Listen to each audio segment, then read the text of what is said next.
Episode 37, man. This is the trade deadline bonanza. You didn't even say podcast doesn't exist. They know. They know what's going on. This is the trade deadline. The deadline, it's over, okay? They put a fucking line in the sand. They said no more trades. It's 6 o'clock. You can't trade anybody. And there was a lot of damn trades, man. I wouldn't say it was the best trade deadline ever because I'm sure there's been bigger trades, but the amount of volume of trades that were going down towards the end, I think if you're following this thing as maybe a casual fan, you don't really kind of grasp the full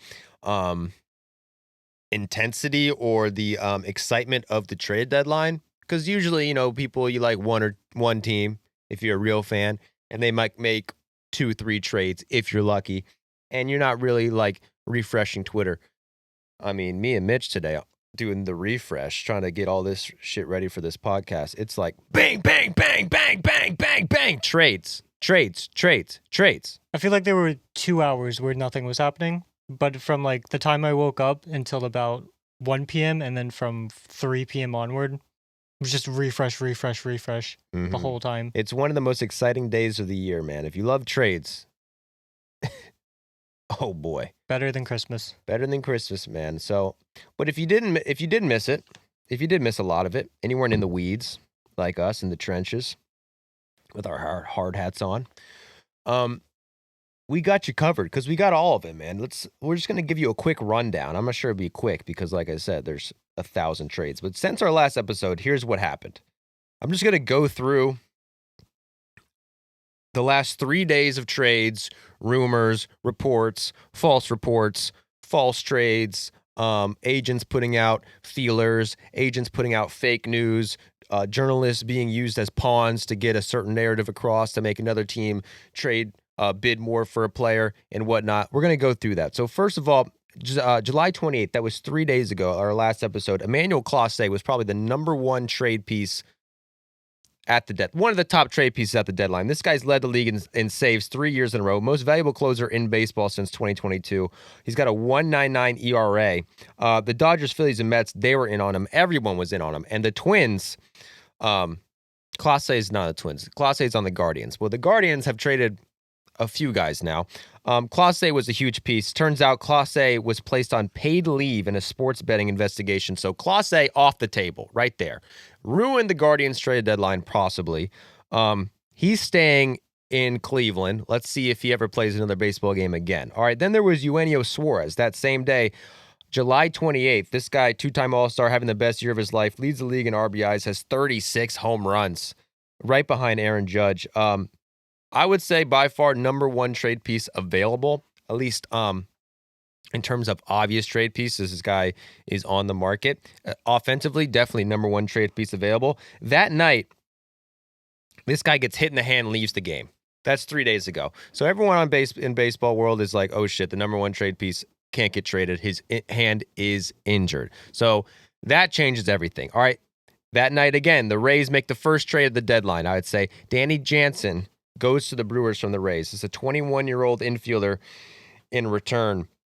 Basically, the Brewers get a backup catcher to kick off the deadline. This happens 3 hours before the game starts. The guy's in the dugout. Well, what the fuck is that? All right, the guy gets traded at 5 o'clock, and at 8 o'clock, he's in the dugout, full Rays gear for the team that just traded him. I guess they were waiting for the ink to dry in the paper. What was up with that, Mitchell? Did you see that? I saw the picture. I did not see why he was still in the dugout for 3 hours after the trade. He wanted to stay on the Rays, man. He wanted to stay in Steinbrenner Field at the minor league park. Everyone wants to be a Ray. Before the game even started, one of the fans, I think he was talking to Shane Baz, was like, hey, Danny Jansen got traded. He showed Baz the phone, and Baz just walked to the dugout. Yeah, it's an interesting time for these players. I mean, it's so funny. I've seen a lot of videos like that where a fan breaks the news to a player, like in the outfield, that a guy on their team just gets traded, and that you can see them process that news, like, what the fuck? Danny Jansen was one of those. So the Brewers get a backup catcher. That's pretty much all the Brewers did, right? They got Shelby Miller and Jordan Montgomery. Montgomery's done for the season. Okay. So it was like a salary switch there. But yeah, that was about it. Shelby Miller. Miller, he's been injured, I think, but he is coming back soon. I think he's supposed to come back in So, mid-August. That's just life as a Brewers fan. You guys have the best record in baseball this week. Did they have the best record in baseball still? It's such a clusterfuck at the top. They're tied for the best record in baseball. Best Brewers team in years. Their trade deadline acquisitions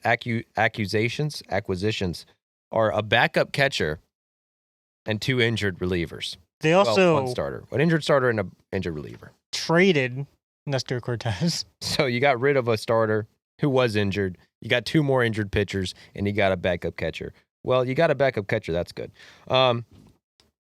So then you had David Bednar. Reports of that David Bednar. This was on Wednesday, or no, this was on Tuesday. David Bednar is on the block. All right, so this is the rumor. Tigers, Phillies, Rangers all inquired about Bednar. This is a 2-time All-Star, led the league in saves in 2023. Terrible 2024. Hadn't give up a run in 23 appearances, though. So this guy was hot as crap. The streak ended on Tuesday. The Rangers want him. The Rangers don't have a closer. Okay, Chris Martin is on the injured list twice. This is pretty funny. Chris Martin went on that 15-day IL with a strained calf. Then 8 days later went on the IL again with back spasms before the IL even expired. So he's only 8 days into a 15-day IL stint. You're like, dude, you got to go on the IL again. So this guy's on 2 ILs at the same time. They don't have a bullpen. Even though they don't have a bullpen, the Rangers, 4th-ranked bullpen in the league without a closer. Pretty good. So they want David Bednar. The Phillies obviously want David Bednar. They're 24th in bullpen ERA. Their closer is serving an 80-game suspension for and will not pitch in the playoffs for steroids. The Tigers, they lost 12 out of 13 games leading up to this week. They're actually on a 4-game winning streak, but they need a bullpen. They rank 20th. They're in on Bednar. The Blue Jays were in on Bednar. These are all the teams that need relievers, right? And this deadline, this was the relievers deadline.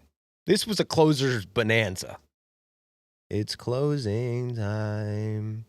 You don't have to go home, but you can't stay here, right? Why don't you look at me when I sing, Mitch, you piece of shit? Listen, it was a trade deadline bonanza when it comes to the relievers. The relievers were going like cakes, all right? So on Wednesday, I think it was, the Blue Jays add to their bullpen, Beth. They trade for Sir Anthony Dominguez in the middle of a game on Tuesday. In Game 1, he's on the Orioles. This is a reliever for the Orioles. In between games of a doubleheader, he gets traded. So he changes clubhouses.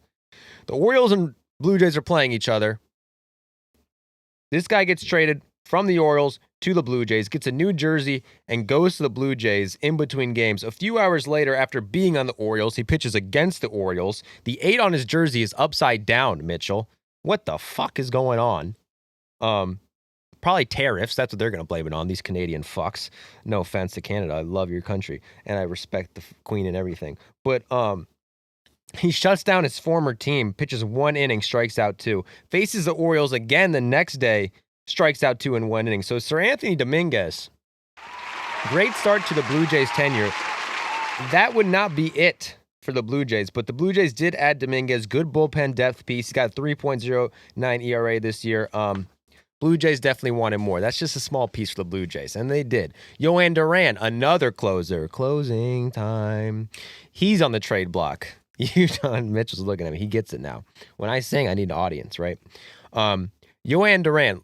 Turns out the Twins, I think we did our first trade line episode about 2 weeks ago. We were like, we don't know if the Twins are going to trade or they're going to buy or they're going to sell. What do they do, Mitch? I haven't seen a fire sale like that since the Marlins. The Twins, Minnesota is burning it, people. They're getting rid of everybody. If you were a Minnesota Twins player yesterday, you're probably not a Minnesota Twins player today. So Yohan Duran is on the trade block, all right? This guy's got the fastest fastball in the league, 101 miles per hour. That's his average. He's not a free agent until 2028.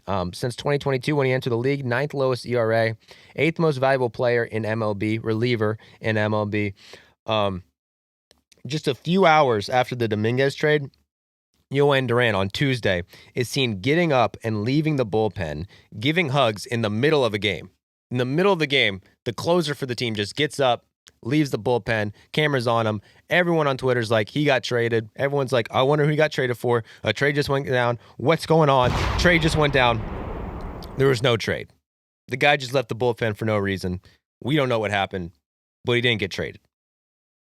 So more reports come out that the Yankees are in on a closer. Okay, Yankees' current closer, Devin Williams, not so hot this year. 5.01 ERA. He allowed a run in 4 of his last 6 games. So there's reports that the Yankees are pursuing David Bednar from the Pirates and Ryan Helsley, another closer. Closing time.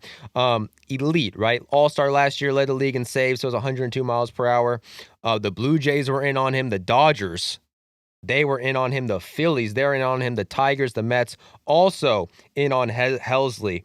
The Mets, they didn't seem like they really needed a bullpen. The Mets right now rank 11th in ERA. Their closer right now, Edwin Diaz, 6th in ERA in MLB. Then the Giants shit the bed. The Giants, if you're a Giants fan, it's been bad. Very bad. Reports earlier said that this week said that the Giants were aggressively pursuing another power bat. Since they traded for Devers in June, though, they have the worst record in baseball. They have the worst offense in baseball since getting Rafael Devers. This week, they just got swept by the worst team in baseball, one of the worst teams in baseball, the Pirates. They had a 65% chance to make the playoffs at the time of the Devers trade. Now, what are they at now? I should have wrote it down, Mitch. Yeah, I am pulling that up right now. I want to say it's 3%. The Giants' playoff odds are now 12.8%. Okay, so they went from 65% to 12%. They just got swept by the Pirates. So all of a sudden, they went from buying to selling in 3 days. Reports come out that their closer, Camilo Duvall, is now on the trade block. So as you can see, if you need a closer, there's closers available. More reports that the Giants are willing to trade Justin Verlander, basically out of respect. I mean, did you see this?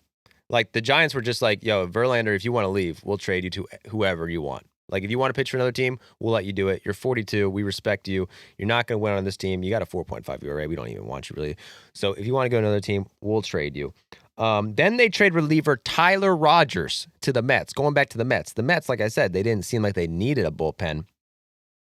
But now they got Tyler Rogers, who's been the 9th best reliever in the league by ERA. He's got the craziest throwing motion in baseball, by the way. Like one of the sickest submarine pitchers ever. I mean, knuckles dragging on the dirt. He goes to the Mets. Less than a day later, the Mets sign Ryan Helsley. Another one. So the Mets now have the 6th and 9th best relievers in the league, according to ERA, plus a guy who led the league in saves last year. Essentially, they got 3 closers on one team right now for the New York Mets. They had to give up 6 prospects in return. None of these prospects are in the top 100. None of them are even ranked in the top 10 in the Mets organization. Pretty good haul, Mitch. Really good haul. So you got to look at that. I mean, those 3 relievers, plus they added Gregory Soto. I think that's his first name, hopefully. Mr. Yeah. Soto. So that's 4. I wouldn't say those are 4 top relievers. Soto's probably a little... But the Mets, on paper, best relievers in baseball? I would say it. You go from 100 miles an hour in the 7th inning to Tyler Rogers throwing underhand, hitting people in the face while they swing, to Edwin Diaz in the 9th. That is a unhittable combo. So at this point, it looks like the Mets just secured the best bullpen in the league. I'm ready to crown the Mets trade deadline winners. At this point, it looks like they did it. Their bullpen's nasty. But wait, like I said, closing time. There's a lot more closers to go. All right. So other teams will challenge the Mets. The Tigers need bullpen help. They get some. They add Paul Sewald, the guy who made 10 appearances to help the Diamondbacks hit to a World Series just 2 years ago. He struggled this year in Cleveland, but he goes to the Tigers. And Kyle Finnegan, who is the Nationals closer, but has a .1 WAR ERA over 4 this year. So the Tigers add Finnegan and they add Paul Sewald. And did they add anybody else? They had Chris Paddock. I think he was acquired right after we wrapped on Monday. He started a game yesterday, pitched very well. They also acquired Rafael Montero from the Braves, who has been terrible. Chop on. But they also got Charlie Morton at the buzzer. Really? Yes. So Charlie Morton has gone to the Tigers. That's news to me. I didn't know that. If I thought there was going to be a Tigers player who was 40-plus years old and a starting pitcher getting traded to Detroit, would have thought it was Verlander, but it is Morton. Interesting. So that is an interesting pickup. That makes me feel better for the Tigers, but not much going on. Not a big splash for the Tigers. Nothing big, yeah. Nothing big. They kept it cool. They added some guys. Nothing huge. Couple mid-level guys. We'll see what happens with Morton. I wish the Tigers would have done more, but, it is what it is. The Angels. The fuck are the Angels doing? The Angels. Turns out the Angels won't be selling Yusei Kikuchi, Taylor Ward, or Kenley Jensen, who all could have brought back prospects for the future. The Angels are 4 games back right now of a wild card spot. Way back in the division. They had what do they have, a 3.3% chance to win? 3.3% chance to make the playoffs for the Angels. They shock everyone. They get 2 relievers, Luis Garcia and Andrew Chafin from the Nationals. So the Angels are buying, and I think the Angels picked up one more after this, didn't they? They just picked up Oswald Peraza from the Yankees because their third basemen are terrible, and I guess they see Peraza as an upgrade. So, hey, you got to respect the Angels going for it in their own little way. Bolstered up with 3 guys who aren't. I mean, the funny thing to me is Luis Garcia was a free agent like a month ago. The Dodgers released him. Well, hey, we're praying for the Angels. We're praying for them. Angels are getting a lot of shit for not getting rid of these guys. But I kind of see the logic. I mean, you said Kikuchi's going to be there next year. Is Kenley Jensen on a 1-year deal? He's on a 1-year deal. So that's a little weird. Taylor Ward, is he going to be a free agent after this year? I'm guessing he is, or he wouldn't have been mentioned. He is a free agent in 2027. Okay. So he has 1 more year of team control after this. So the reason why I don't totally hate it for the Angels is okay, adding the guys, is that really going to make the playoffs this year? No, it's not going to. I don't think the Angels are going to make the playoffs. There's 3 games below the mid-Doza line. Don't love that. But again, I think that's better than what you expected from the Angels. And I don't want to say it. I think next year, if they add some guys this offseason, they could be contenders. They could be competing. I think they're looking at next year. Let's not trade Yusei Kikuchi and Kenley. I guess Kenley's not going to be a free agent. But at the same time, you can't always sell forever. Maybe that's the Angels' logic. They've been buying forever. We sold a year ago, maybe. I don't know. It's hard to figure out what they're doing. No. My favorite part of this trade, though, is Andrew Chafin. He's been traded 5 of the last 6 trade deadlines. Last year, when he was traded to the Rangers, he said, "At least it's not California." So, Andrew, good luck out there. Yep, a lot of taxes for Mr. Chafin. If he's married, his wife's pissed. Dude. Chafin? Oh, he's married. His wife is fucking pissed. Let's find out if Chafin's married or not. Just search Chafin. The first thing that's going to come up is wife. Yeah, his wife, Shelby, and they have 2 daughters and a son, and they live on a farm in Ohio. Makes a lot of sense. That's the type of guy who says, I don't fuck Los Angeles.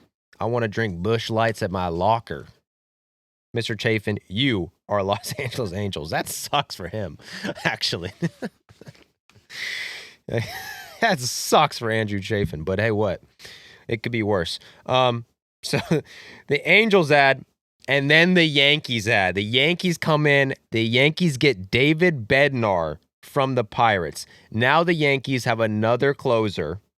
So that he could replace Devin Williams as the closer role. Now, if Devin Williams returns to what he could be and what he was last year, that could be one of the strongest 1-2s out of the bullpen in baseball.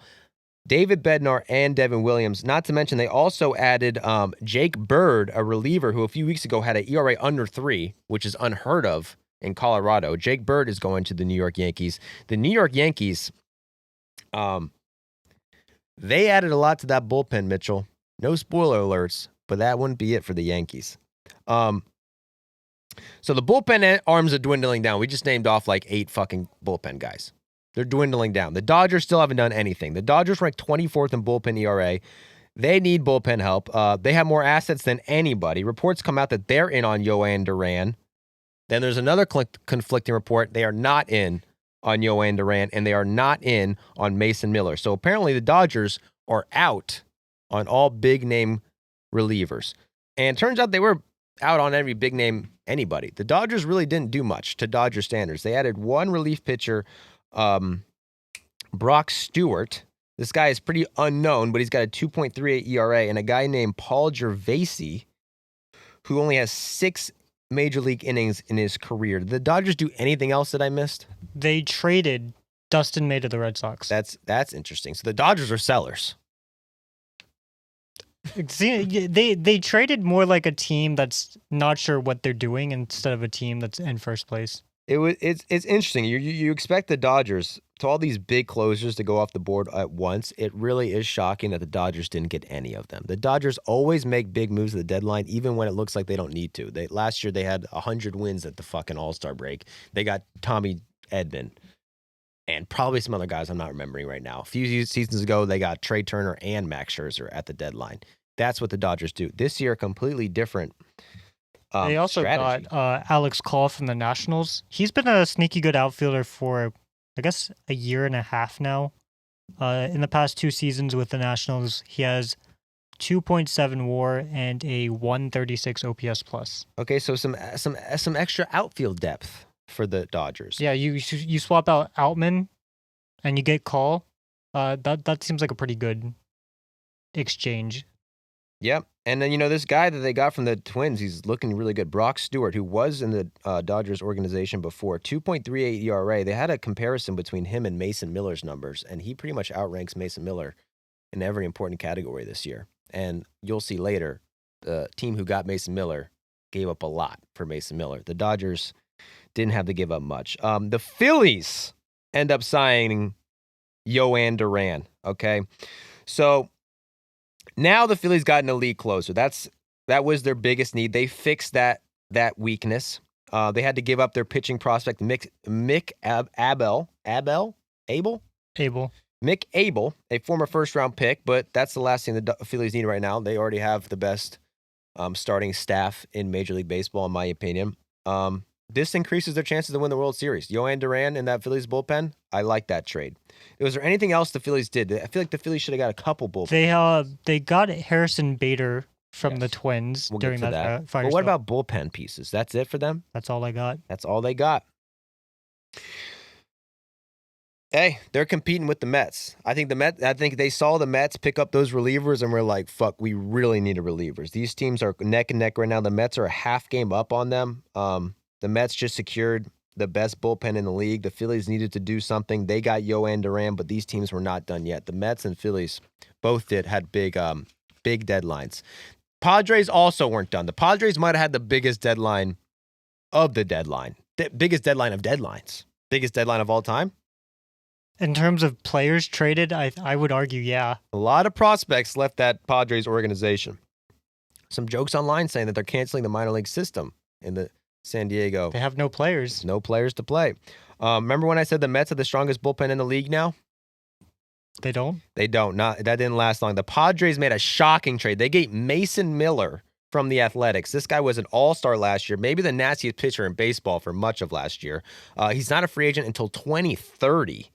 The Padres also get J.P. Sears in the trade, but have to give up Leo DeVries. Am I saying that right, Mr. Michigan? DeVries. Okay, Michigan people know. It's DeVries, the number 5 prospect in baseball, Mitchell, according to Baseball America.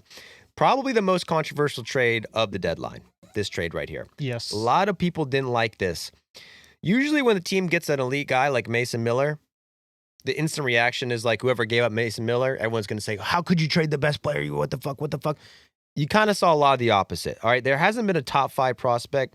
The last prospect ranked this high to get traded was in 2017. It was Eloy Jimenez from the Cubs. So it's very rare that you see a prospect this high get traded, and they did it for a bullpen arm. And if you're in the analytics community, sabermetrics, they don't really like that value, especially when you're trading a catcher. But the Padres do it. They add Mason Miller on top of what you already was the number 1 bullpen in the league by ERA, by WHIP, by hits per 9. The bullpen in San Diego was the number 1 ranked bullpen going into the deadline. They add Mason Miller on top of that. What does that make them, Mitchell? The best bullpen in baseball. The best bullpen in baseball. But what makes that even more interesting in this whole fiasco of the trade deadline is that the Padres, according to reports, were also reportedly trying to sell Dylan Cease. Okay, Dylan Cease, top 4 in Cy Young voting 2 of the last 3 years, led the league in strikeouts per 9 twice. He's having a down year, but the peripherals are looking good. A lot of teams are interested in Dylan Cease. A lot of teams are looking for starters. The Cubs, the Astros, the Tigers, the Mets, the Yankees, the Blue Jays, all of them want starters. There's not a lot of starters available. That's the problem. A report comes out that the Marlins talked about trading Sandy Alcantara to the Mets. He's a former Cy Young winner. He's throwing 99 now, but he's coming off Tommy John. He's had a bad season this year, but 2 scoreless outings his last 2 starts. Like I said, throwing 99. More rumors say Charlie Morton's going somewhere, maybe the Yankees. Report says there's a lot of ties between Dylan Cease and the Astros. That kept coming up. Shane Bieber was made available. No one was talking about Bieber. That guy hasn't pitched since last year. He's coming off Tommy John. Had a successful rehab start. So Bieber's on the board. The first starter to get traded was Zach Littell. He gets traded to the Reds, who the Reds also got Ke'Bryan Hayes. So weird. Not a lot of people expected the Reds to be adding, but they had 2 players. They only have a 17% chance to make the playoffs. Currently 7.5 games back of the division, only 3 games back of a wild card spot. Could that be the difference for the Reds, Mitch? Probably not. Probably not, but doesn't hurt to add a couple guys. They also got Miguel Andujar from the Athletics. All right, add in some pieces. A small market buy is what we call that. We're just going to supplement, add some depth to the offense and the pitching staff and Zach Littell for the Reds. So we'll see what happens with the Reds. It's also reported that the Diamondbacks are looking to trade Merrill Kelly. Okay, the Diamondbacks are trying to get rid of everyone, okay? So as this is happening, news breaks that Eugenio Suarez, the x-rays came back, they're negative. Hand's fine. He plays on Wednesday. Eugenio Suarez is back on the market. Now everyone is bidding over Eugenio Suarez. As a starting pitching market, stalled. No one is getting picked up as a starting pitcher. Position players start falling off the board. Yankees add more outfield depth. They get Austin Slater from the White Sox. The White Sox are trying to do more. Keep talking about Luis Robert being traded. He's been heavily pursued by the Phillies and the Mets. A little bit of a NL East bidding war over Robert. Before that can happen, the Mets trade for Cedric Mullins. So Cedric Mullins to the Mets? Yes? Hello? Hi. Oh, yeah, you could take the trash. Thank you. So Cedric Mullins goes to the Mets, which is big for the Mets. I mean, they needed some outfield depth. I guess they replaced Tyrone Taylor, and who else was out there? Starlin Marte. Marte's been really good lately, but he's also more of a DH for the Mets. Interesting. So, hey, the rich get richer. The Mets add Cedric Mullins on top of 2 elite closers. And that's already a first-place team, Mitchell. I'd love to see what their World Series odds, how those are affected by this, because I want to say the Mets might have had the best deadline. We'll talk about that later, but I'm just saying the Mets might have had the best deadline. You know who that's bad for? Who? The Phillies, bro. The Phillies are looking at the Mets and what the Mets are doing. They're like, we got to do something too. The Mets do something very similar. The Mets sign Harrison Bader. Trade for Phillies. The Phillies trade for Harrison Bader. A lot of people say it's because he's white. It's the lineup. The lineup only has white dudes. And Edmundo Sosa sometimes. And Edmundo Sosa. So it's an interesting trade for the Phillies. The Phillies get him. He's a lead defender. He's had a great offensive year. So not only do the Phillies get a closer, the Mets get a closer. Not only do the Phillies get an outfielder, the Mets get an outfielder. Both these teams, all hands on deck to beat each other and win a World Series. Big deadline for the NL East. For 2/5 of the NL East. Braves didn't do shit. We didn't even trade Ozuna. Everyone was talking about Ozuna getting traded to the Padres. Kept getting linked to all these teams. Ozuna goes nowhere. Rossiel Iglesias, every closer gets traded except for him. He stays in Atlanta. And the Braves are back. Hey, if it ain't broke, you know? It ain't broke, don't fix it, Jack. Okay, so Bader, he leaves the Twins. And he ain't the only one, all right? The Twins got rid of every single player they had. If you're a Minnesota Twins fan, prayers to you. They are selling, bro. Mid-game, Willie Castro leaves the game. Everyone thinks he just got traded. Now, that just happened to Duran, who's also on the Twins. Turns out Castro didn't get traded either. All right, he leaves the game in the middle of the game, hugs everybody, didn't get traded. So I don't know why they're doing all these false alarms in Minnesota, but he didn't get traded.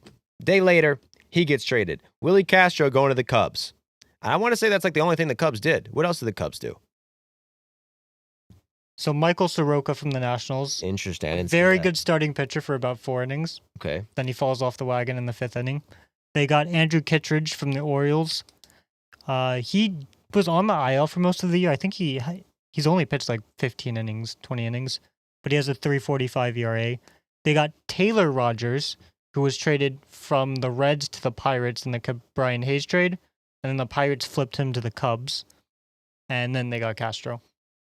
So not like an exciting deadline if you're Cubs fans, but these are pieces that you would like to add if you're the Cubs. I saw a report from Rosenthal that the Cubs were going to be the number 1 team, active team of the deadline. Didn't work out that way. They got some guys, nothing too crazy, but Willie Castro's a good player. He's referred to as a super utility man. So he can play anything for the Cubs fans. Cubs, get ready. You got Soroka, you got Willie Castro. But back to the Twins. I mean, I just got a tweet right now. Can we do an hour segment on how the Twins owners are the worst people on earth? We'll look into that, Dylan. But yes, the Twins were very active. The Twins, they also get rid of Danny Columbi. He gets traded to the Rangers. They also traded, like I said, Yohan Duran, their top reliever. Other than Duran, goes to the Dodgers. Then they traded Carlos Correa back to the Astros. Now, that is a massive shocker for me. Correa, what is Correa's contract looking like? So he was still owed $103 million. He's signed through at least 2029, I believe. And basically the only way that the Twins were going to trade him was if they ate a lot of the money. And they're eating $33 million of the remaining 103.42 on that contract. About 30% of that. All right, so Carlos Correa is going back to the Astros. Carlos Correa had a no-trade clause. He comes out and says, at least reportedly, that he's only going to waive that if it's going back to the Astros. The Astros, first-place team, but currently have 18 players on the injured list. Their third baseman, Isaac Paredes, I don't know if you saw, out for the season. Maybe back for spring training. Yeah, that really hurts because Isaac Paredes was a big trade piece that actually worked out for the Astros after they got so much shit for giving away Kyle Tucker, but they're losing him for the rest of the season. So I guess you got to call that trade a loss now. Not their fault, but I mean, Cam Smith's still out there. Yes. However, Carlos Correa comes back to the Astros. I like that trade for the Astros. He's also, I think, going to play third base for them. He's going to play third. He's had a weird season. Last year, he put up a ton of WAR in 82 games. This year, he's put up 1.1 WAR. He has a 97 WRC plus, below average. He ranks 24th out of 25th in qualified shortstops in WAR. Interesting. But he's also Carlos Correa. And he's got leadership qualities. And he's back with the Crawford boxes in a familiar stadium. Exactly. And I love when teams get the band back together. I mean, the Braves do that all the time. Mm-hmm. And the Astros did this a few years ago with Justin Verlander, if you recall.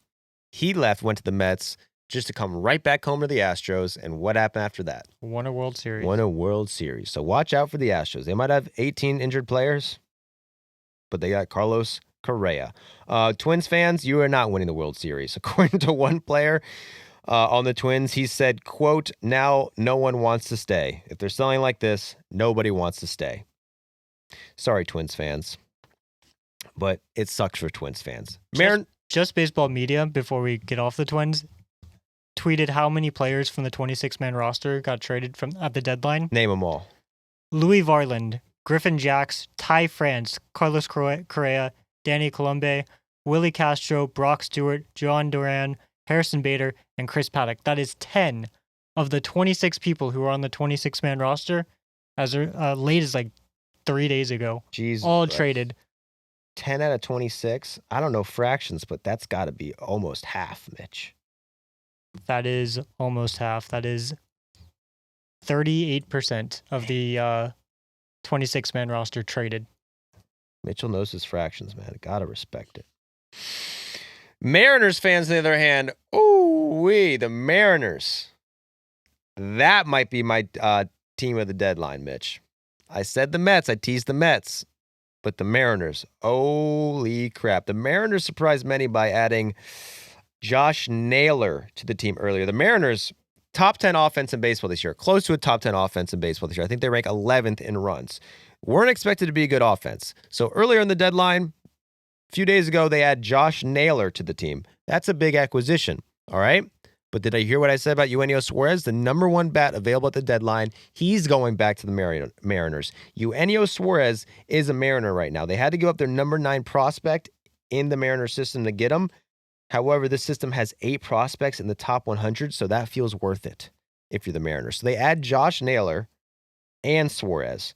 The rotation is stacked. I'm not going to go name them all, but the rotation is stacked. You can believe that. And now this offense, who sucked for years, now has Julio Rodriguez, the big dumper, Randy Arozarena, Josh Naylor, and Eugenio Suarez. All of a sudden, this offense looks like one of the best in the AL. Me personally, they're my AL favorites. And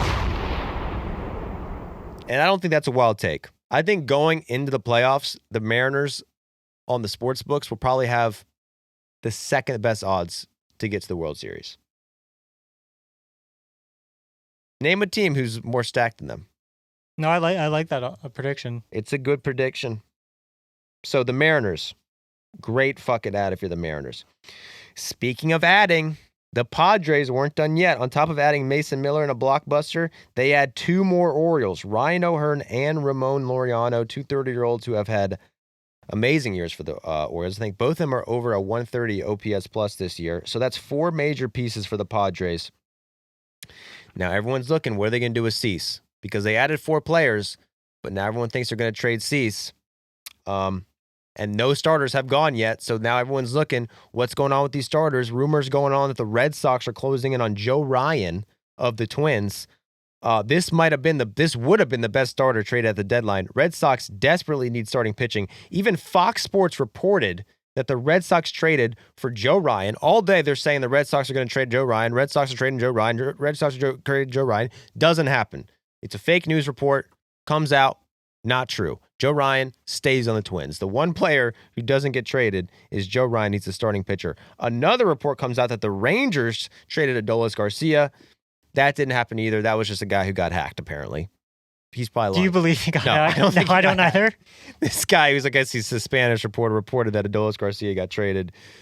Everyone was like, that makes no sense. No one even believed it. But he's a blue check mark. He reported that Profar got suspended before anybody else. Yeah. But yeah, he I don't believe that for a second. Someone hacks an account on the trade deadline, and the only thing they do is Adolis Garcia to the Mets. Yeah. Nothing else? No. That's random. That is random. Bad information. Adolis Garcia is staying home. Joe Ryan's staying home. The Red Sox don't get a starter. The Rangers get a starter. The Rangers trade for Shane Bieber. I'm not sure if I covered that already, but that's a good ad for the Rangers. The Blue Jays got Bieber. Sorry, the Blue Jays got Bieber. I got fake newsed. That changes everything in my notes. The fake news. Shut the fuck up, dude. I'm nothing but real news 24/7. I am the news. The Rangers do not get Shane Bieber. The Rangers, who have the number 1 starting staff in the league by ERA, get Merrill Kelly. Which is another big addition. So shout out to the fucking Rangers. I didn't realize how good Kelly's been this year. Because I know the Diamondbacks have had a lot of struggles, and when Burns went down, it was like, oh, there goes their one good starter. But Merrill Kelly has a 3.22 ERA. So the Mariners and the Rangers also got Phil Maton? Yeah, they got him from the Cardinals. Okay, so the Rangers already have the best ERA, starting ERA in baseball. On top of that, they add Merrill Kelly. On top of that, they add a reliever, Phil Maton, from the Cardinals at the buzzer. He's got a 2.5 ERA. The Rangers have won 9 out of 11 games, currently in a playoff spot. They have arrived back on the scene. They're my team of the second half. Great deadline for my Texas Rangers. Red Sox, going back to the Red Sox, instead of Joe Ryan, they get Dustin May from the Dodgers. Dustin May, what's his ERA this year? I want to say it's over 6. Guy's got nasty shit, was a top prospect at one time, but he is no Joe Ryan, as Red Sox fans are pissed at the Red Sox for not doing more. Did you see who they traded to get Dustin May? No. James Tibbs III, who was the one prospect in the Devers trade. Interesting. It just makes no sense, man. The Red Sox, who trade away Devers, it works. You know, they've gotten better. They're like, I'm going to say they're probably the last wild card spot right now. They have I want to say the number one farm system in baseball. They have unlimited assets. They had a chance to make a big splash, and they do basically nothing. And that's just been the Red Sox's MO for the past 4 or 5 years. We're going to do nothing. We're just going to be the Red Sox. I mean, they got Play it safe and do nothing. Long reliever, Steven Matz. Hey, Steven Matz, that's not nothing for the Red Sox, but fuck, man.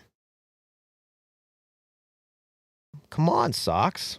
Sox fans are pissed. Yankees fans are also a little pissed because the Yankees, okay, they got Bednar. That's cool. No starting pitchers for the Yankees. They needed a starter, didn't get one. Nobody got a starter. Reports come out the Marlins are no longer trading Sandy Alcantara. Mets get no starting pitching. The Padres do sign Nestor Cortez at the buzzer. That's an interesting trade. He's a pitcher for the Brewers who's been hurt all year, but he's going to the Padres. But they keep Dylan Cease. That means even less starting pitching is being moved. These are starting pitchers who people thought were going to get traded that didn't get traded. Joe Ryan, Mackenzie Gore, Sandy Alcantara, Edward Cabrera, Zach Gallen didn't get traded. Andrew Heaney didn't get traded. But there was a last-second buzzer beater trade that I'm missing, and that is the Yankees. The Yankees get Camilo Duvall this was after 6 o'clock. This was low-key an illegal trade. I'm calling it an illegal trade. You're calling it? It was after 6 o'clock. You're going to report it to MLB office, have them do an audit? Listen, I mean, to keep the integrity of the game, I'll do what I have to do. I don't like to, be a tattletale, but it is an illegal trade. But it is a good trade for the Yankees. So the Yankees get 2 big-name relievers, Bednar and Camilo Duvall, on top of Devin Williams, who struggled this year but is an elite closer. Going into this year, if you said you had Bednar, Duvall, and Devin Williams on the back end of a bullpen, you'd say, holy crap. So I'd say great deadline for the Yankees. Good deadline for the Yankees. An above-average deadline for the Yankees. Bullpen has been helped out. And that's basically all we got. That was the whirlwind of this year's trade deadline. Do you have any favorites so far, Mitchell, in terms of teams? I love what the Mets and the Phillies did in the NL East. Just to fortify that bullpen and then get the outfield in shape.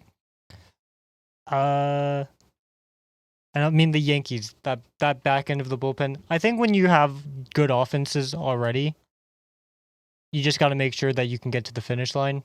And the Yankees, geez, 4 closers on one team? Yeah. Don't forget about Luke Weaver, too.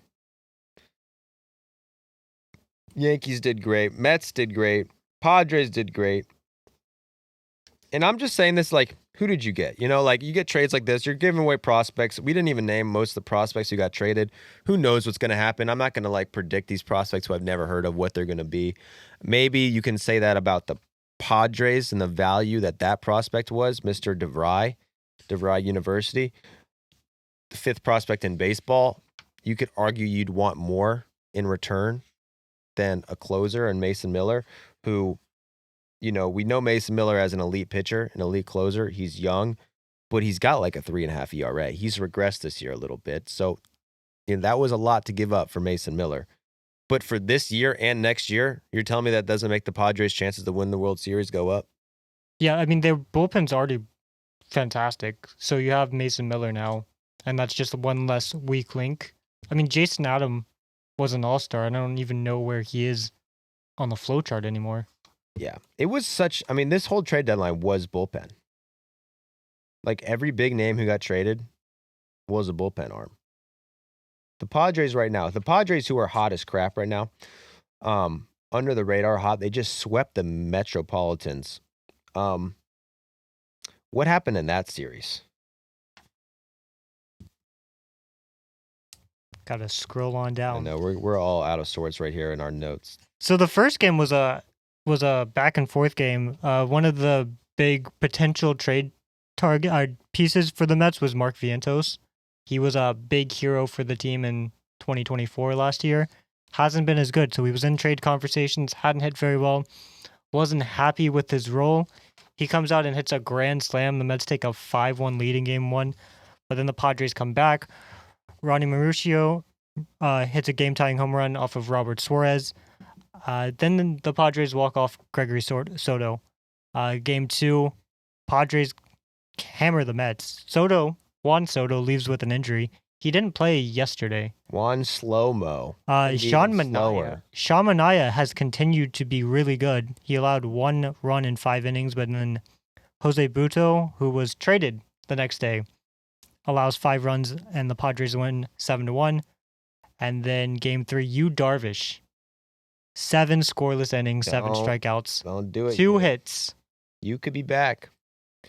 So yeah, that's 5 in a row for the Padres. Could they win the division after all these additions, Mitchell?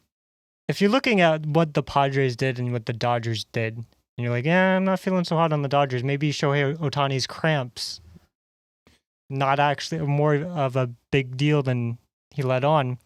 I feel like the Padres could be a sneaky division winner. The Padres are now at 3 games back of the Dodgers. They just added Mason Miller, J.P. Sears, Ramon Laureano, and Ryan O'Hearn. And Freddie Fermin, the catcher, which he's not a good hitting catcher, but the Padres catching tandem of Elias Diaz and Martin Maldonado, easily the worst in baseball. So, like, Freddie Fermin from the Royals is an upgrade. Jesus Christ. So the Padres gave up their number 1 prospect, number 3 prospect, number 4 prospect, number 6 prospect, number 7 prospect, number 12th prospect, number 13th prospect, number 17th prospect, number 26th prospect, number 27th prospect, number 29th prospect, and Tanner Smith, and Brandon Buttersworth, and Stephen Kolek. You're not on the Padres anymore. They kept making trades, and it's like, with what prospects? Right? They do this every year, too. This is not the first time. Like, look, I'm looking on their roster resource. They have 16 players, position players, on the roster right now. I think coming into this season, they were ranked 25th or 26th best farm system in baseball, so a bottom 5 farm system. And that was partially because they had a top 5 prospect. And now all of those are gone. And they still just kept making trades at the trade deadline. Hey, gotta respect it, man. Gotta respect it. This is like, for this season at least, they look like they're a lot better. I feel like in one of these episodes we were talking about, do the Padres with their ownership do anything at all? Mm-hmm. They did everything. Yeah, I've been saying this. This is exactly what the Padres do every year. Let's trade for whoever we can get, the best players available, and give up whatever we can. We don't care about prospects. We care about major league talent. And it's kind of bit them in the ass a little bit at times. You wish you had C.J. Abrams. You wish you had James Wood on the team. Mackenzie Gore would be nice right now. But, hey, you're 3 games back of the Dodgers. You got the best bullpen in baseball. I'd say the weak point would be the starting staff. But you see in the playoffs every year now, these starters are only going 4 innings. So I like it for the Padres. I like what the Mets did too. I mean, the Mets just got swept. Only a half game's up with the Phillies now. They have probably the second best bullpen in baseball. I mean, Edwin Diaz back there with Tyler Rogers throwing underhand. And that other guy they got, Ryan Helsley. That's fucking nasty.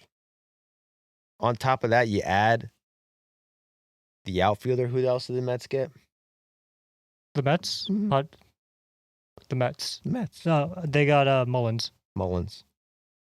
Strong deadline for the Mets.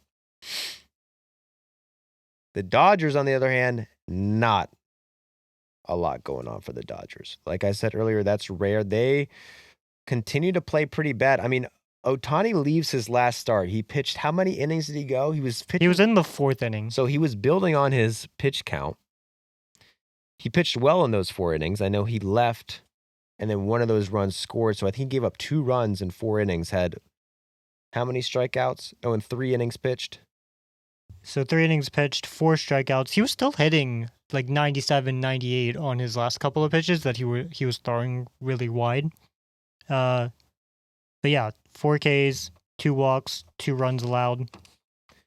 The back cramped up on Ohtani, and he left to start. My heart dropped. I got a text. I was leaving the house. I got a text from Mitchell. Ohtani leaves the game. Fuck. And I wanted to jump off a bridge. Like, I really was like, fuck. Like, my life flashed before my eyes. This season is over. I was definitely thinking it was an arm issue because he could not hit the strike zone. It was wild throws left and right. And then he comes up the bat like 2 innings later. Yeah, so he stayed in the game to hit. So that feels like good news. Now, with Ohtani, you worry about everything. It wasn't like, I mean, when he got his Tommy John, first of all, you want to draw some comparisons. When he left the game with needed Tommy John, where was that, Mitchell? It was in Anaheim. And then it was a doubleheader, I think? But it was against the Reds. The Reds. Oh. It was playing against the Reds. Because I remember that day, he gets hurt, leaves game 1 with an injury, but then he played the second game of the doubleheader. He kept hitting. And there was a clip of him with Ellie De La Cruz, and Ellie De La Cruz comes up and starts touching him, like, you know, being like, you're not real. Are you a real person? Like, showing him love. And then last night, I saw a clip of him and Ellie De La Cruz messing around at second base. I'm like, oh, fuck. This is like deja vu. What is going on? And I also remember the first time he got Tommy John, he had to get his start pushed back. He left a game with blisters and another injury before that. Like, they were saying there were some other injuries before it came out it was Tommy John. If you look at his start, this start was pushed back too. Did you know that? No. No one's inquired about that, but he's been pitching every Monday for like 3 Mondays in a row. He pitches once a week. Yesterday wasn't Monday. Yesterday was Wednesday. So he had some extra time in between last start and this start. So are there some little red flags going around surrounding this? A little bit. But I'm trusting the reports and saying it was just a cramp, little back locked up on him a little bit. You know, he's doing a lot of pitching. He's doing a lot of hitting. It's summertime. He's still building up. You don't want to risk it. And Ohtani will be fine. But yes, Ohtani did get hurt, and the Dodgers did not add much.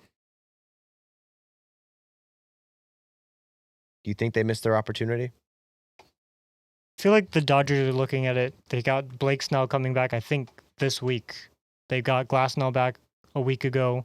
They feel so good about their starting pitching, even after Ohtani leaves the game. They're like, we don't need the one guy who stayed in the rotation the entire year. But I mean at the deadline. They also have Roki coming back. Roki pitched, Roki apparently, what the fuck? Okay, Rocky Sasaki is scheduled to face hitters this weekend in Arizona. Interesting. So Roki's coming back. Glasnow's pitching well. Like I said, Snell's coming back. Like, everyone's getting healthy before when they need them the most, going into August, September. However, yeah, they could have added another. You could have added so much. Another bullpen arm for sure. Dude, I think you could have added Duvall. Like, think about what guys. I mean, the Giants are not trading him to the Dodgers. Okay, name a guy. Joanne Duran. Could have got him. Mason Miller. Could have got him. Definitely could have got him. With their farm system. Bednar. Could have got him. Like, I know I'm just blanking on like 8 other relievers who got traded this deadline and didn't go to the Dodgers, but that was the one area the Dodgers needed, and it was the one deadline to add relievers, and they added couldn't even get Raciel Iglesias. Throw us a bone, Dodgers. Come on. We would have taken fucking James Outman or wherever the fuck you wanted to give it. We'll take anybody. But they got nothing. Except for Brock whatever, who's probably going to go to L.A. and have a fucking .19 ERA for the rest of the year and have a 14 K per 9. But you could have added 3 or 4 guys. It's a little disappointing for me as a Dodgers fan. I'm not a Dodgers fan, but I am a Shohei Ohtani fan. But the Dodgers did win 2 out of 3. They beat the Reds. They are going to be in the World Series probably. And sure, they didn't need to do anything. Hai-Sung Kim is injured, though. He is injured. Don't forget. Freddie Freeman, though, he hit his first home run since June 28th. Jesus Christ. I was watching the recaps today, and I saw Freddie hit a homer, and I went, I don't feel like I've seen that in a long time. That's been a month. And then I think Teoscar Hernandez is finally heating up. He had a terrible, month and a half span. So Yeah. I'm not worried about the offense. I am not worried about the offense, and I'm not worried about the starting pitching staff. I'm worried about the bullpen. It kind of perplexes me, to be honest. It perplexes me. What else do we want to talk about, Mitchell? What other series caught your eye? Cubs and Brewers battle for first place. Brewers won the series. It's interesting that they just played each other. They had both of those teams had a uneventful trade deadline. So that chase for the first place in the NL Central, I feel like, is going to go down to the wire in September. Neither one of them distance themselves at the deadline. Like Shelby Miller and Michael Soroka are not going to be the difference makers for those two teams. Andrew Vaughn continues to be he's a difference maker. Incredible. He had a negative 1.3 F4 with the White Sox this year in 48 games. They traded him to the Brewers. He spends 3 weeks in the minor leagues. He has 1 WAR in 10 games with the Brewers. He has 5 homers with the Brewers and 10 RBIs, which is more RBIs and the same amount of homers that he had with the White Sox in 48 games. And he hit a grand slam against the Cubs. And then on this grand slam, Craig Counsell, the Cubs manager now, who used to be the Brewers manager, he's on the phone before the ball even gets out of the ballpark. Insane. That's a great manager. That's why he got paid the big bucks. Going against his former team, too. Craig Counsell. In his home state. That adds to the rivalry, too. Brewers fans hated Craig Counsell. I've never saw a reaction to a manager leaving a team than Craig Counsell leaving the Brewers to go to the Cubs, and the fans just being like, you fucking traitor. They're vandalizing his field. It's insane. But you never see that. You never see a manager go from another team to another team without getting fired. I don't remember that ever happening. I don't think you see managers go to rival teams either. Yeah. But you can't say no to the Cubbies. That's a historical franchise. So also Ian Happ, who struggled this year, he got injured. The Twitter account reported that he was going on the IL, and then he hit a home run an hour later. Yeah, they were like, Ian Happ's going on the IL, so I put it in the doc. Never mind, Ian Happ is not going on the IL.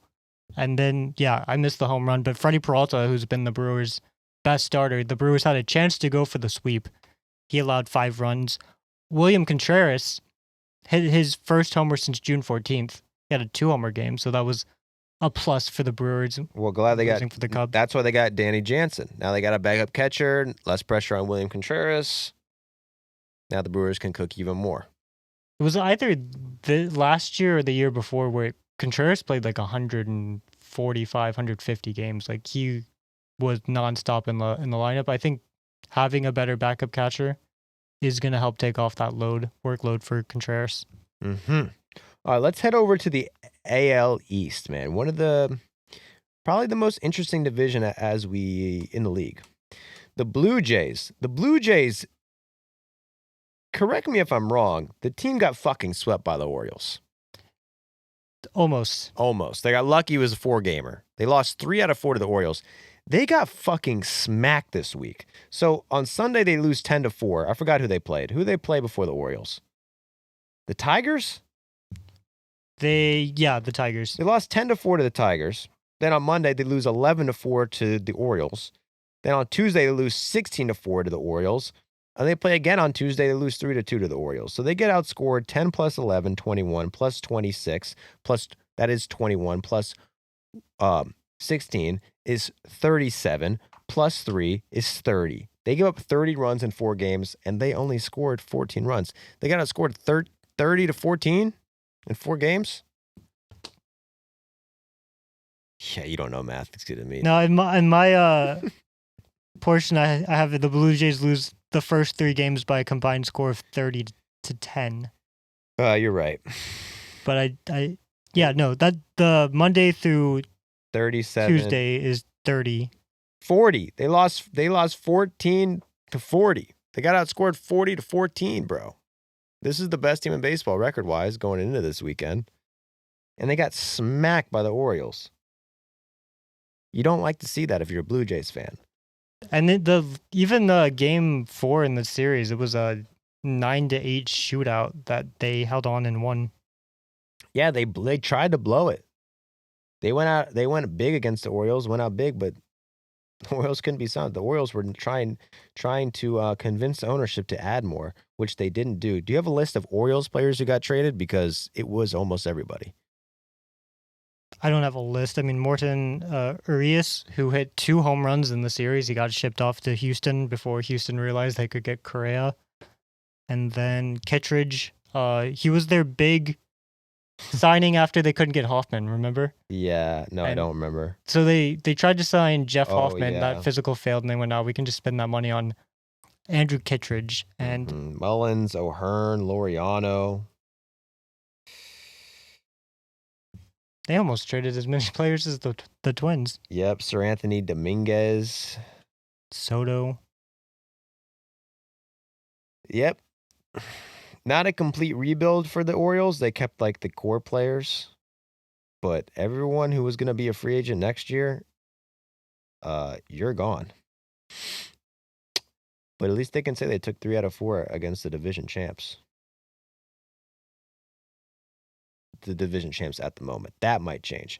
However, I do like what the Blue Jays did this deadline. I do think they got some guys. You think it was enough? I think Shane Bieber could be a sneaky ad. He hasn't pitched really since last April, but after his debut, I think he was one of the best pitchers in baseball. So he has a 3.22 career ERA, and that's 18th since his debut in 2022 or 2018. He's coming off a TJ. He's just thrown a rehab with 57 pitches, so he's not that far away. And it looked good. And I heard he felt good. Reports are saying that he felt good. And he looked good. What they needed was starting pitching, and they got him. The problem was there wasn't really much starting pitching going on, so maybe that's not really their fault. They didn't add starting pitching, but in terms of starting pitching ads, that's up there with the biggest starting pitching ad. I wouldn't say they did as much as their division rival, the Yankees, who also need started pitching and got relievers, but the Yankees have been struggling lately.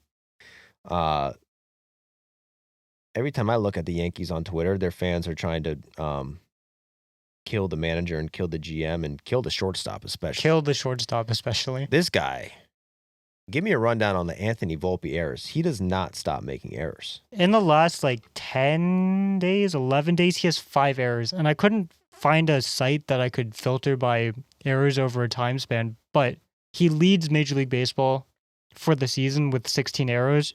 He made 4 errors in the series, I think.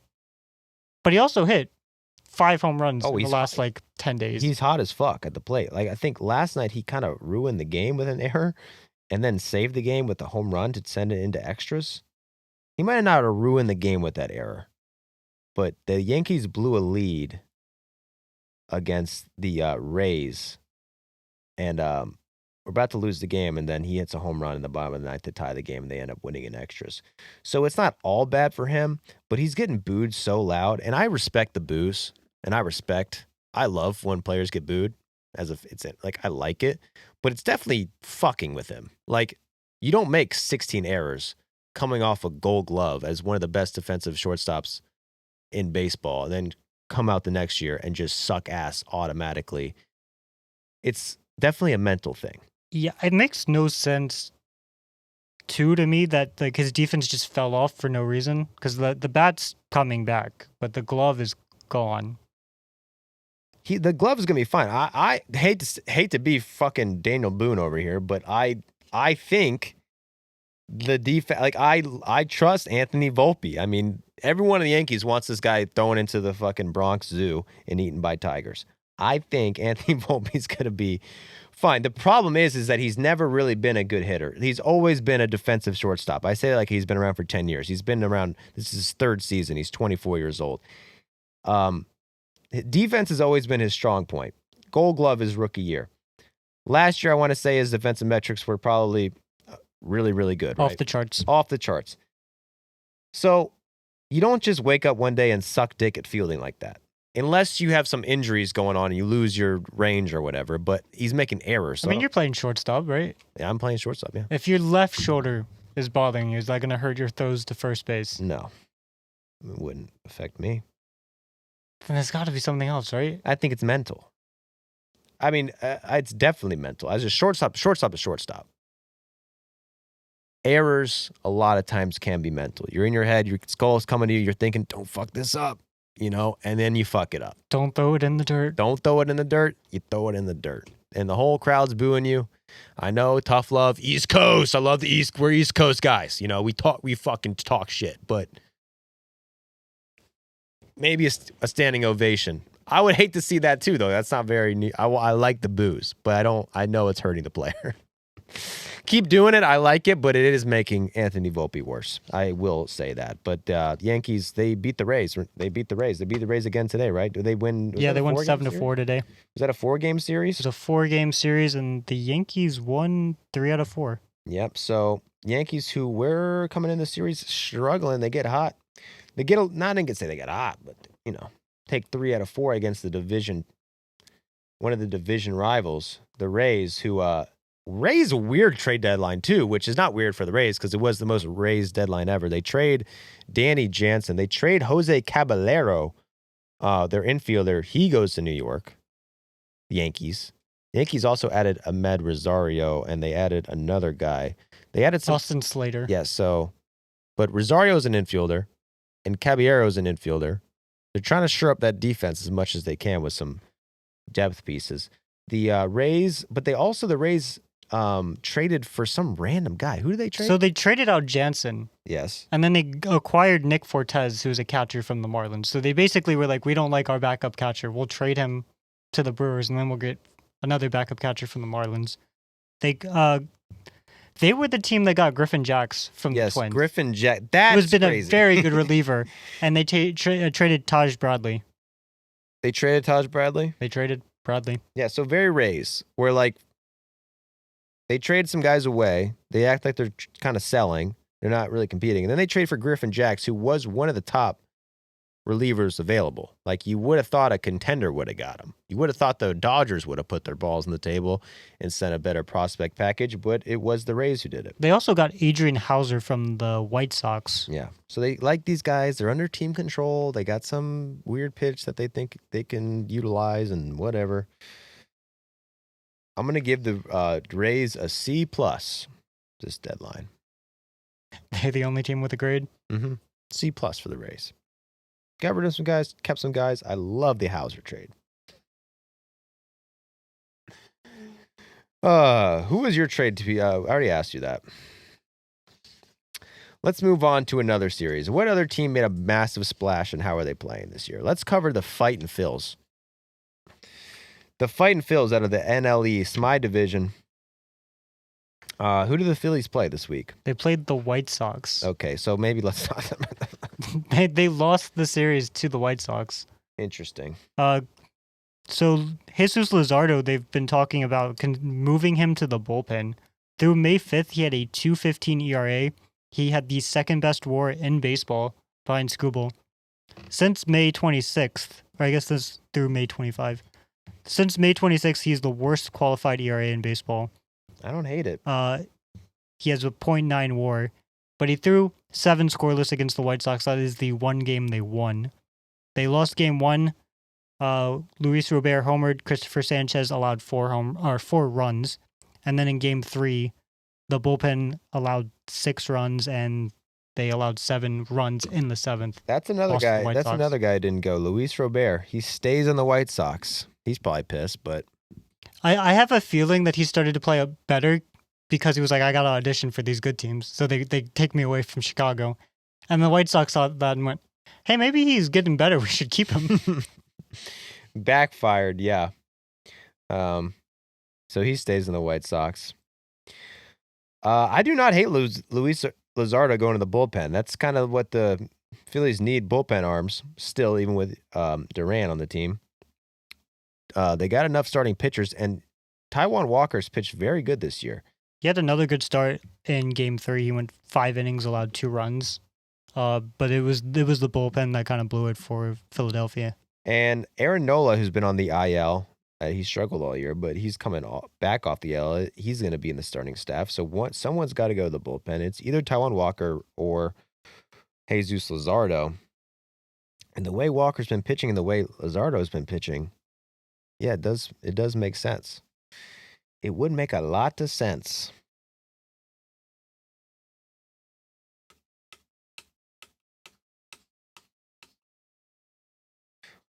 What do you think, Jack? About what? Nothing. Oh, Ronald Acuña Jr. getting hurt. Oh, that was a controversy. Speaking of, there's been some injuries this week. Juan Soto gets hurt. Shohei Ohtani goes down. And Ronald Acuña Jr., you would have thought the guy got murdered outside of his house on his way to church. I mean, the reaction to this injury was pretty steep, and I understand it. Okay, so Ronald Acuña Jr., 2 torn ACLs. We all remember he tore his ACL in 2022. Was on his way to an MVP season, 2021. Tore his ACL in Miami. Missed a whole year. Then he comes back, wins the MVP. Season after that, tears the ACL again. Finally, he returns this year. What has Ronald Acuña done? Drop dick. Every time he's at the plate, he drops dick. Every single time he's at the plate. So this week, Ronald Acuña Jr., did he tweak it before? When did he hurt his ankle? So there was this play where Acuña scores from first on a double. And as he's lunging towards home, he says he felt something, and at the time he thought it was his Achilles. But he wanted to play. He felt like he missed too much time at the beginning of the season. In general, he just wants to be on the field. Management says, you should probably sit out, but if you really want to play, we'll put you in. And he's hobbling the entire game. The whole game? Whole game. On Wednesday it was? On Tuesday. The game that he left. The game that he left, he was hobbling. There were fly balls to him. There was one that hit the base of the wall that he just wasn't even close to. It was a foul ball. There was another fly ball that went foul, couldn't catch up to. And then there was a double by Vinny Pasquantino. And just the whole time, it looked like he was limping. And so they take him out at that moment. And everyone's like, wow, he's hurt. I wonder how he got hurt. And that's when the media finds out that he had been hurt the day before. Mm-hmm. And then after the game, everyone goes, oh no, Acuña's out of the game. Then he does the interview and he's in tears and he's in a walking boot. So everyone online is like, bro just tore his Achilles. He's missing another season. I mean, if you know how Achilles are like torn, you should know that it wasn't like a torn Achilles, because we saw Griffin Canning of the Mets this year. Like that thing pops. Mm-hmm. Acuña just like jogged off the field. You can have a minor tear of your Achilles, though. Ooh, good shit on. I mean, I remember seeing Aaron Rodgers' Achilles tear, and you can see it pop in his ankle. But I don't think that happens every time. Some people can walk after it a little bit. That doesn't happen every time, but that does often, like, that is how it happens. Yeah, I mean, with Soroka, too, in 2020, same thing that Canning happened, same thing that Rodgers had. Hard to watch. Yeah. Like, that's an injury you see, and you're like, oh, they're done for a year. Mm-hmm. So, I mean, knowing that Acuña left the game with an Achilles injury, it's Ronald Acuña Jr., and the team was aware that he had a hurt ankle and let him play the day after, they were trying to blow up the stadium. I mean, in a season that's lost. Yes. There's a lot of criticism going around. Granted, probably deserved. Why is he out there? There's no reason for him to be out there other than he wanted to play, and so you let him play. Turns out it's just a calf, and it's not that big of a deal. He goes on the IL. It says it's going to be 2 to 3 weeks. Are you still worried about it? Because I have heard people say, like, yo, this is like, I don't follow NBA, but I've heard that tweet a bunch of times. I mean, didn't Halliburton for the Pacers this year before he tore his Achilles, he was having some sore calf, like a sore calf through the playoffs, and he kept playing through it and playing through it. And then Game 7, that's when his Achilles popped. Okay.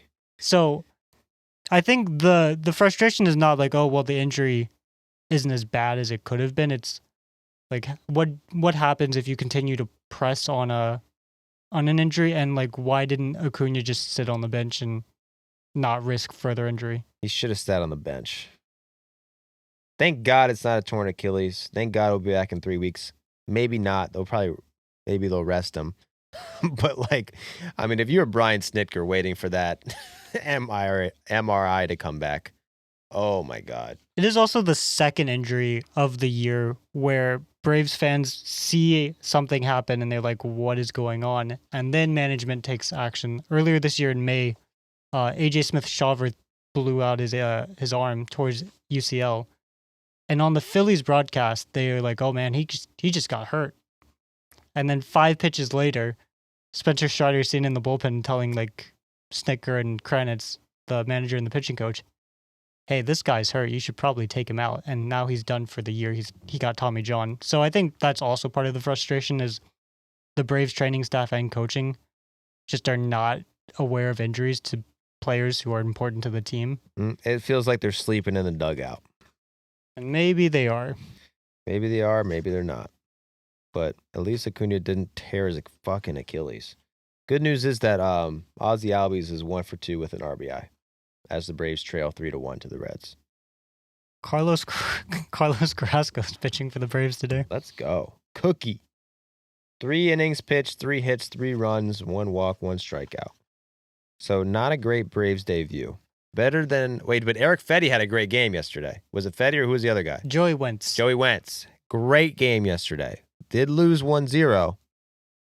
But that, at this point in the season, those losses, they matter for that number 1 draft pick. That's true.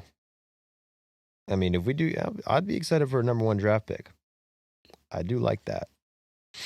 Let's talk about the Diamondbacks, man. They completely imploded. The Diamondbacks played the Tigers, and the Tigers coming into the series were the team of implosion. The Tigers going in, I think, lost 12 out of 13 games or something crazy coming into the series. They play the Diamondbacks, who just look shot, man. Like, they know it's coming. They knew that they were selling, probably going into the All-Star break. But, yeah, they get swept by the Tigers. Wasn't particularly close either. No. But in Suarez's last hurrah for the Diamondbacks, he accounted for 10 of the 30 runs scored. In the first half? In the first half. The Diamondbacks offense... first half? Or the second half of the season. Okay. I see. The Diamondbacks' offense and pitching had basically swapped. In the first half of the season, their offense was elite and their pitching couldn't do anything. Second half of the season, they're one of the worst offenses in baseball, and their pitching is 5th in ERA. That obviously is going to change now that they've traded some players away. But I thought it was a funny reversal. Like, if you would combine the second half pitching with the first half offense and have that the whole season, they wouldn't have been selling. Yep. Weird year for the Diamondbacks, but they are officially toast as they trade everyone. And I want to say this series pretty much cleans up the division for the Tigers. Hey, I don't want to jinx them, but like the Guardians kind of sold. Guardians Class A might never play another baseball game again, as he may have illegally bet on his own games. They also they held on to Stephen Kwan, which is good, but they got rid of Bieber. Anyone else did they get rid of that's notable? I thought there was someone else. Now I'm... not notable, but they traded Paul Sewald. Paul Sewald. So, yeah, 9-game lead for the Tigers. That might have wrapped it up. Another interesting team in that division is the Royals, who the Royals added a couple guys. Who else did they add? They added someone today that kind of surprised me. So the trade with the Padres, they actually added 2 major league players, Brian Burgett and Stephen Kolek. But I think the trade that you're talking about is Mike Yastrzemski from the Giants. No, I didn't even see that. But so Mike Yastrzemski from the Giants, he's been one of the most dependable Giants outfielders for a while. Hasn't had the best season, but he still put up 1.1 WAR. The Royals traded their number 20 prospect for that. I was talking about Bailey Falter. Yeah, Bailey Falter from the Pirates. Starting pitcher, he has a 3.73 ERA this year. The Royals' pitching had been very good this year, but a lot of their starters' arms fell off recently. Yeah, I mean, Seth Lugo, they locked him up. The other guy, why am I blanking him? Chris Bubik, out for the season. So that hurts the playoff odds for the Royals, who I already eliminated from the playoffs. I'm kind of surprised they added people. They didn't sell anybody. I'm wondering if they're looking at the division and saying, hey, we have X amount of division games left and all of these teams suck. Well, so maybe we Tigers? Except the Tigers, but like... We could sneak into the wild card. Maybe we can win these games against our division rivals and sneak into the wild card. 3 games back of a wild card spot, so... It feels like they're out of it and they played bad all season, but 3 games back. I don't know how many games left they have against the Guardians, Twins, and White Sox, but all 3 of those teams, you could say the Royals are now heavily favored. Yeah. And yeah, it's too early to completely count the Royals out. Too early to count anybody out, except for the Orioles, except for the Braves, except for the Pirates, except for the Athletics, except for the Rockies. But other than that, the Marlins, they're done. But other than that, everybody's in it. Could be anybody. Just watch out. Keep a head on a swivel. I'm really pissed that Tommy Pham didn't get traded, man. Jack, how are you doing? You know me, dude. I don't give a fuck where Tommy Pham is, as long as Tommy Pham's happy. Because I'm a Tommy Pham fan. I'm not really I have no real loyalty to any particular team. I like my guys. But like, if he was on a playoff team, wouldn't you be more excited? Don't you think he'd be happier if he was competing for a World Series? That's what we do it for, man. Yeah, but I don't love a team that's a sure thing, dude. I don't like that at all. You like the underdog. I do, and I know that it's pretty obvious. To be an underdog, you do have to make it. So if Tommy Pham was traded to the Dodgers, you'd be out on Tommy Pham? No, not at all. I'd still be supporting Tommy Pham. You know? Oh, and also Dick Mountain got released. That's bullshit. The Braves are about to sign him. To keep it on the Royals. What the fuck, man? I actually don't remember his actual name anymore. That's okay. It's all you don't need to. Acuña hit a 468 Is it Rich Hill? What's his name? Yeah, Rich Hill. Yeah, that's right. You got it. That's right. You got it. Acuña hit a home run off him. Rich Hill is famously younger than Ronald Acuña's dad, or the same age as Ronald Acuña's dad. And Ronald Acuña hits a 468-foot homer against him. Ronald Acuña must have a young dad. Yeah, how old is Ronald? Oh, yeah. Ronald's 27. Jesus. Yeah. You ever look at yourself and compare yourself to these guys and be like, how am I a man? How am I a grown man? All the time. I don't understand I see guys like Nick Kurtz, and I'm like, that guy's younger than me. Well, all 3 of us kind of have that boyish whimsy to us. Exactly. And will probably for the rest of our lives. We have youthful energy. Unlike these old fucks in the major leagues, dude. I mean, not a good beard between the 3 of us. No one's exceeding 200 pounds. Yeah.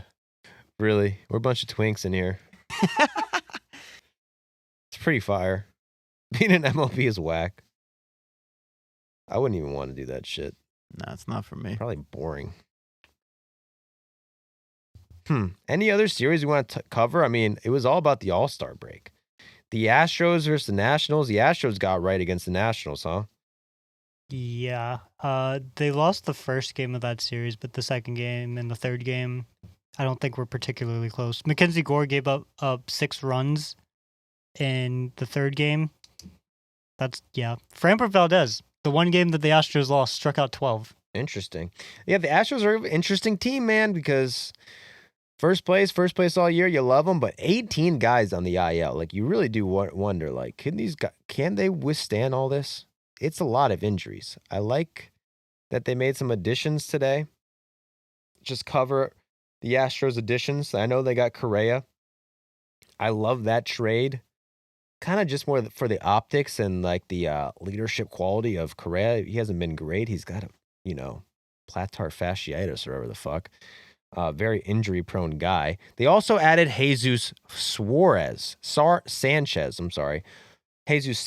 from Jack's Marlins. That's another, right? Or no? They did. Sanchez is a guy I think is way better than he is. Yeah, I agree too. What I'm looking at his stats right now, 105 WRC plus, but he's had some streaks where he was insanely good. Was this not the same Jesus Sanchez on the Braves this year? No. Who did we have? De Los Santos. It's like, who are you talking about? Okay. Jesus Sanchez is the outfielder. He has one of the longest home runs in baseball history in the StatCast era. So he's a very electric player. How long? It was 495 feet, I believe. Woo-wee. And yeah, he's an exciting player, but you look at his stats and you go, that's it. Yeah, he's about a league average hitter his career. But there was a stretch last year where he was the best hitter in baseball for like a good month. Who knows? Maybe he gets out of Miami and gets in Houston, the Crawford boxes. Competitive team. Outdoors. Sorry, it's a dome. Still a dome. But they can open the roof. They can open the roof. But so can it. They can do that in Miami too. So he'll be comfortable still being a dome. But Crawford boxes, AL team. He is left-handed. Who gives a fuck, Mitch? He can go oppo. That's the one thing I've always said about Jesus Sanchez. The guy goes fucking oppo every once in a while, and he puts it in the Crawford boxes. Just wait till Game 4 of the World Series. Jesus Sanchez, opposite field, home run into the Crawford boxes. He has a home run. It's one of his only. It's his only opposite field home run in the last 2 seasons. Houston. Interesting. Into the Crawford boxes. Interesting. He's going to do it this World Series against Roki Sasaki. And the fan threw the ball back. He could have kept that and had a home run ball from a future Astro. Fuck you. Just kidding. Sorry for cursing. The Rangers. Let's talk about my team. The team of the second half. The Rangers against the Angels. Kenley Jansen hasn't allowed a run since June 29th. And they still didn't trade this guy? You're telling me the Dodgers couldn't have gotten Kenley Jansen back on the Dodgers, man. Could you imagine that? Kenley Jansen back with the Dodgers, Correa back with the Astros.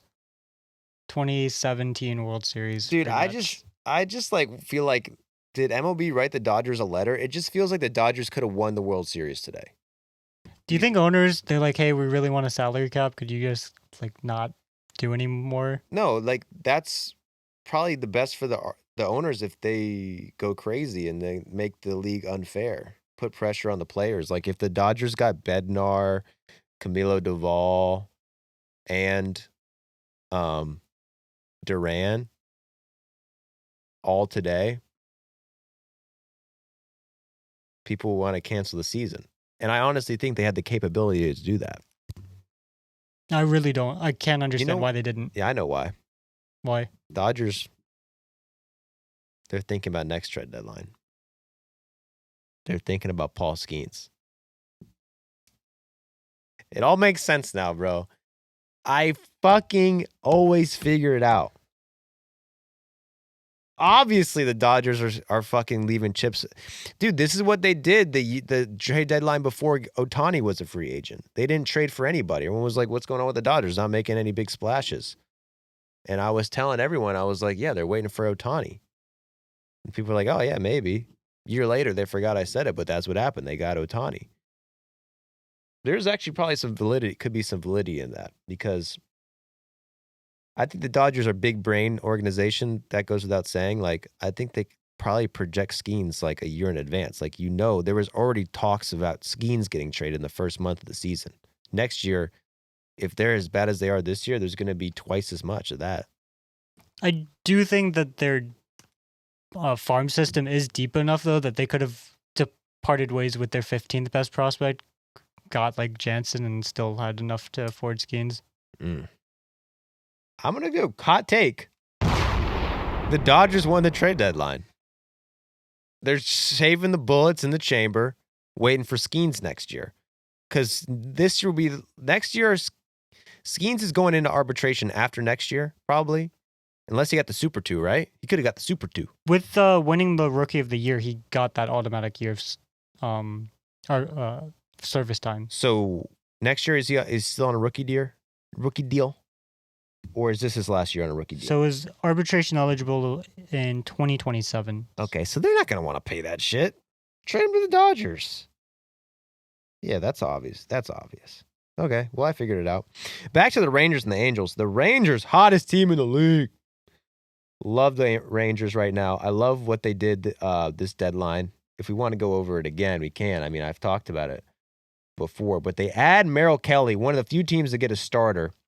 They add Phil Maton, a brilliant reliever out of the Cardinals organization. They add Danny Colombi, a brilliant reliever, 1.16 ERA this season. That wasn't prepared for that. So the Rangers get better in the pitching staff. The Rangers already ranked number 1 in pitching, Mitchell. And the Rangers, my Texas Rangers, have won how many of what? 1, 2, 3, 4, 5, 6, 7, 8, 9. 9 out of 12 games. And I want to say if you went back to July 8th, they'd probably be the best team in baseball. Do you agree that they're the best team in the second half? Are you as high on the Rangers as I am? I'm personally not as high on the Rangers. Haters.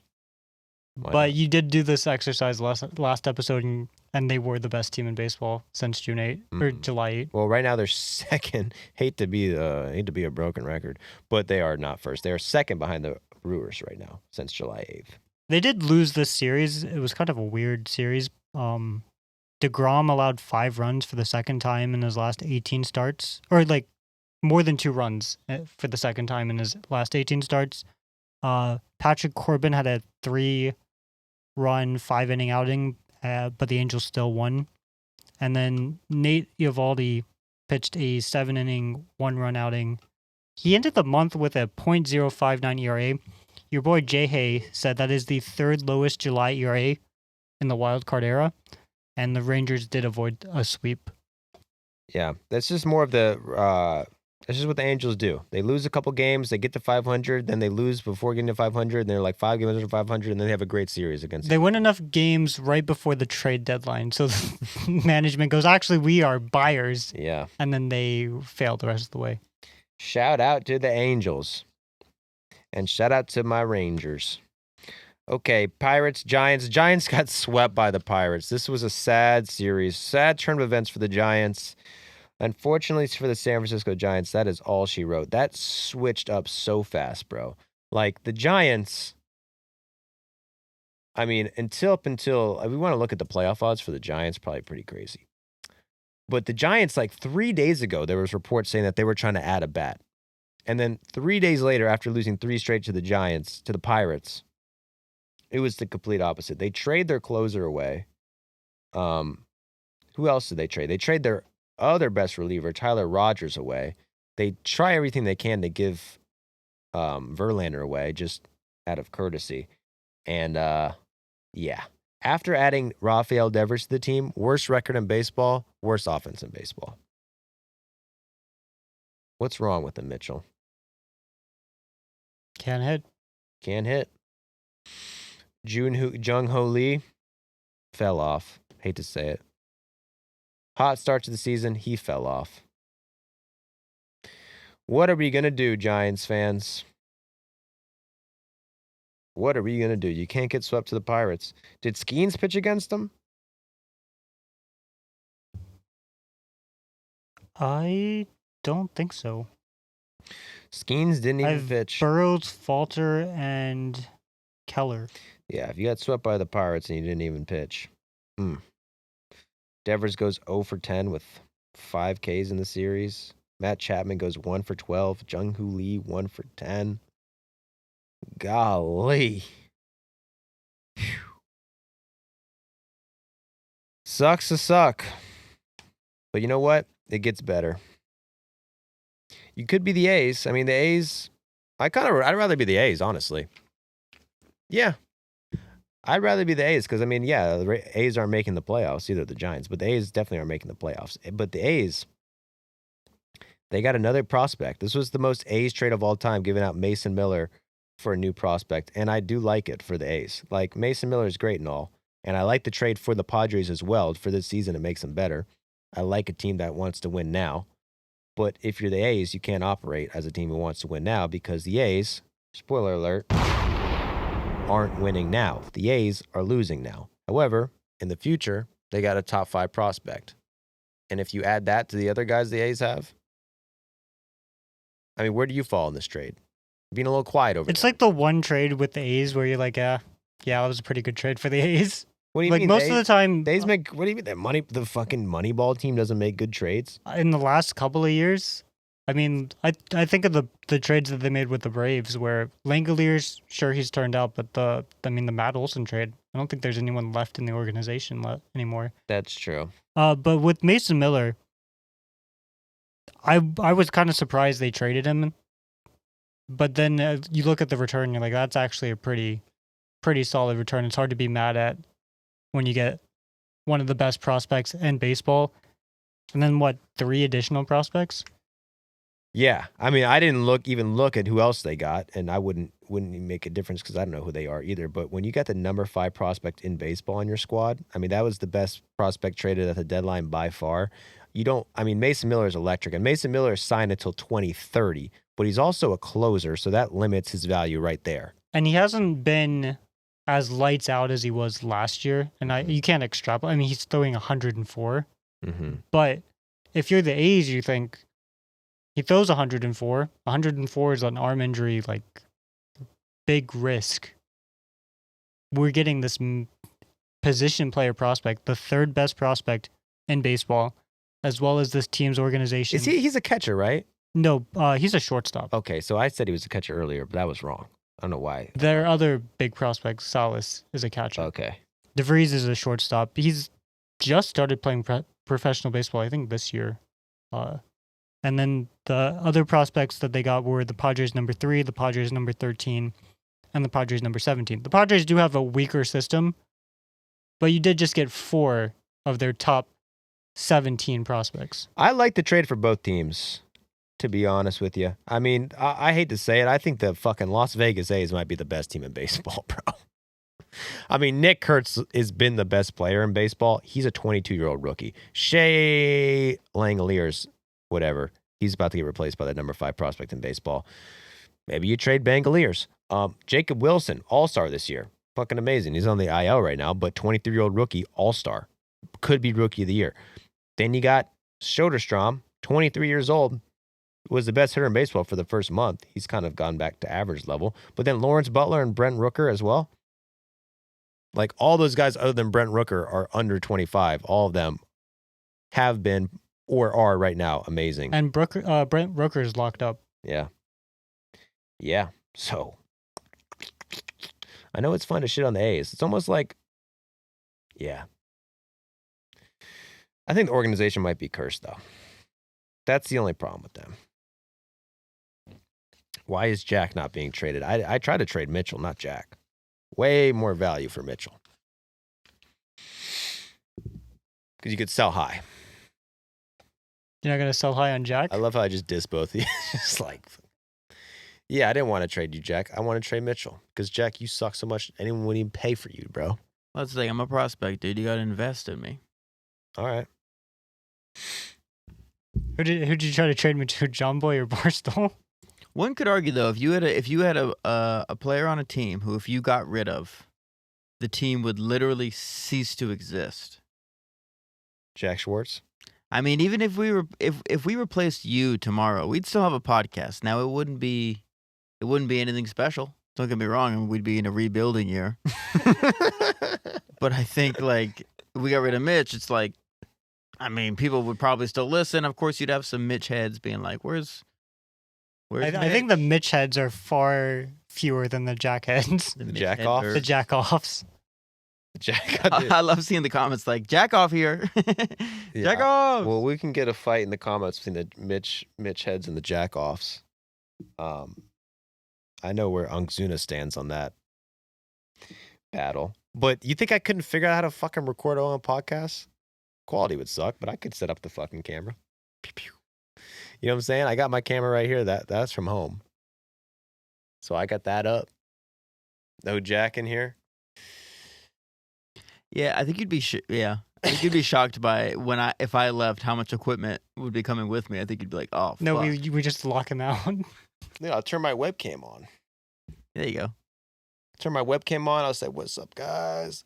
YouTube, how the fuck you doing?" No, this pod would go to shit without Jack Schwartz. I will agree with that, and Mitchell too. But that's why I want to trade Mitchell. Without Mitch, this podcast would be you. Could you get looking 2 things up. researchers in return? I know. Well, I could get a couple researchers for Mitchell. There's a couple. I could go in that fucking group chat here with all those YouTubers. They do this shit for free, dude.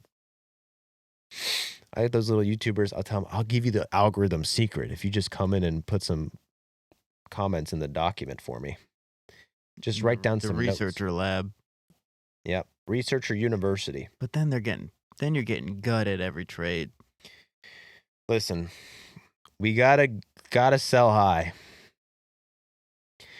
So yeah, I guess that's it. Any other final thoughts from the crowd? Jack, how was your first trade deadline?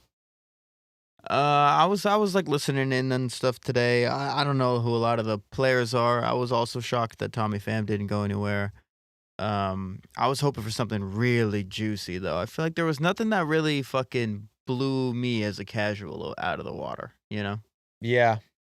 You're right. I mean, this deadline was not a big name deadline at all. Yeah, aside from Correa, I don't know if I had any jaw drop moments. No.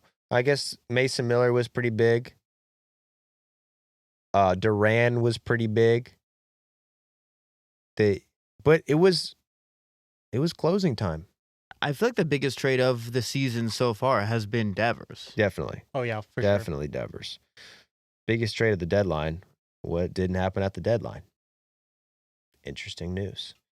But that's all she wrote for this episode, Trade Deadline Bonanza. Wait. The Twins Instagram page, they just have 1, 2, 3, 4, 5, 6, 7, 8, 9, 10 like trade alerts. Thank you. Trade alert, thank you. Their whole feed. Yep. Rest in peace to the Minnesota Twins. And rest in peace to the Baltimore Orioles. Rest in peace to the Arizona Diamondbacks. Rest in peace to the San Francisco Giants. All you guys, thanks for coming. We'll see you next year. Thanks for watching. Rate it 5 stars. Leave a review. Subscribe right now.